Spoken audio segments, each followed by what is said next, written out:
a couple of days away from UFC Fight Night Stockholm. Tell us how excited you are to finally be back in the cage. Oh, I'm super pumped. It's been too long. It's like I've had the worst year of my life, so to say. Obviously, being injured. Well, should have been lost in Brazil. Should have been fighting in Manchester against Jimmy Yetis. Got injured a week out. I was heartbroken. And then I really down after that and depressed and kind of hit rock bottom.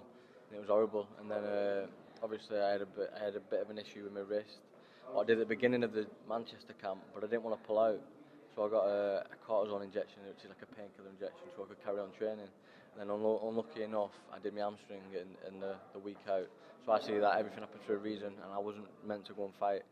So January came, and my wrist wasn't getting better, so I had an MRI scan, and I'd snapped a ligament clean, and all my bones were twisted, so I needed surgery ASAP.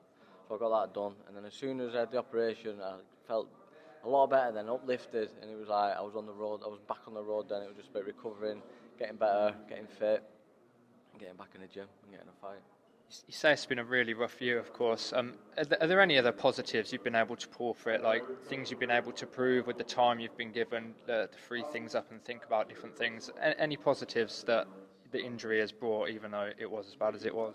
Definitely, you've got to take a positive out of all the negatives, and the positives are that I was, as soon as I could get in the head surgery, 10 days later I was back in the gym. I was doing cakes, I was doing fitness, I was doing what I can, I was learning new things, watching my coach take his class. I was always in the gym, I was learning, I was constantly, once I just started doing one-handed grappling. I thought I'd better chill out a bit here. I don't want to take another step back. But yeah, I was still in the gym. I've become a lot better fighter. I've been learning new things, watching things, and I'm excited to showcase my skills. Dean Amersing, a very respected coach in the UK. How helpful is he through this whole procedure? Oh, he's been very helpful.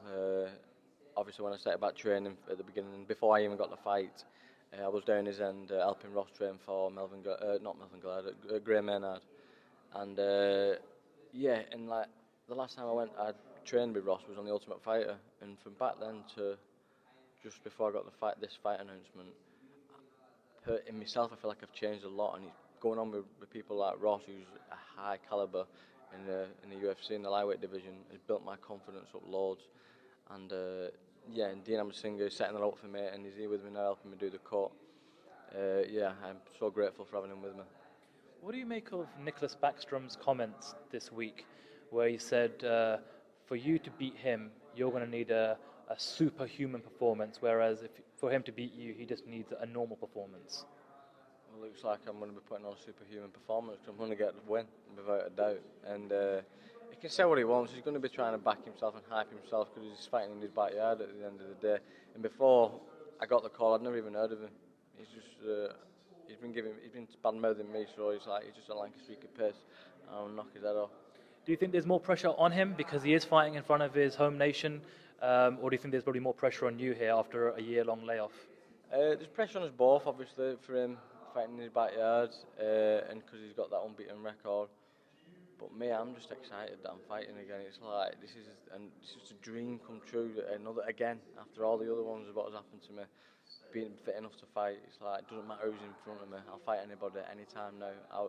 As soon as I beat him, I want to fight in December. I want to fight in London in January, February, and I just want to keep fighting, keep winning, and climbing that ladder.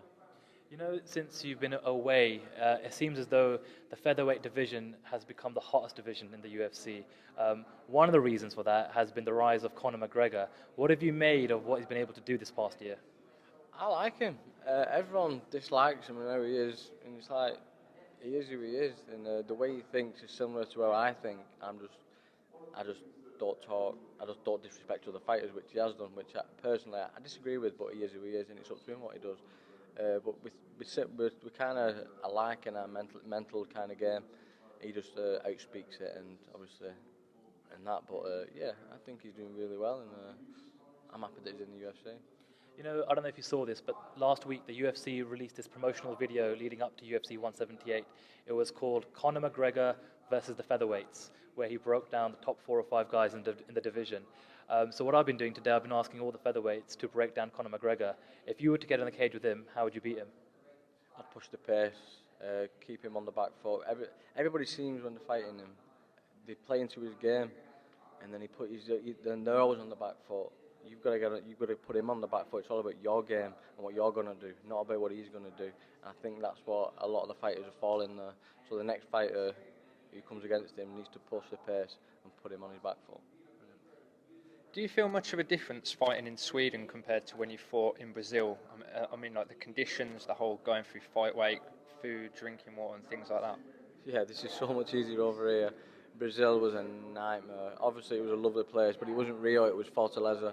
It was we couldn't go to the hotel, and if we did, it would have to be before 8 o'clock at night.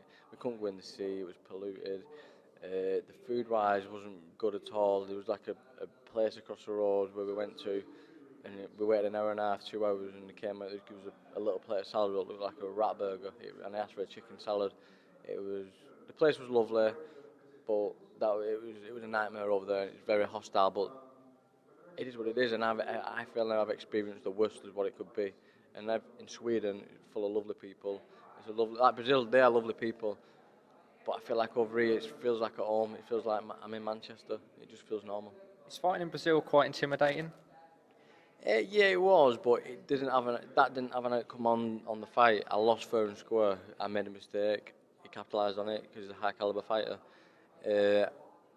But yeah, coming out, there was booze, they were jumping over, trying to get at me, but that's just part of the game. It's like, it doesn't interest me. They're not in the cage. There's only me and my opponent in the cage, and that's it. There was some breaking news last night. I don't know if you heard about this, but Kung Lee tested positive for PEDs, and he's now been suspended for 9 months by the UFC. What's your reaction to that?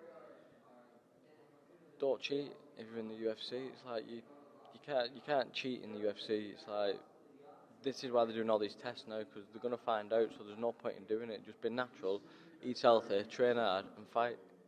Do you think a 9-month suspension is severe enough? I've not really thought about it, to be honest, but whatever the UFC decide to do, that's up to them. But 9 months, I can't really say on that. It's not my point to say, but the UFC have their own rules, and you just got to stick by them. And do you think there's a general wider problem with PEDs and MMA from your experience? I've only watched stuff and listened to stuff, but if one person is getting caught who's doing it, if you're going to do it, you're going to get caught, so there's no point in doing it. That's why the UFC are doing all these tests now to make sure that no one's cheating and taking all these drug enhancing drugs. There's just no point. Well, let's wrap up then with a prediction. Nicholas Backstrom, Saturday night, UFC Stockholm, more than a year out of the game. How do you win on Saturday night? If I don't knock him out, I'll sub him. If I don't sub him, I'll win on decision. Thank you very much. Cheers, thanks.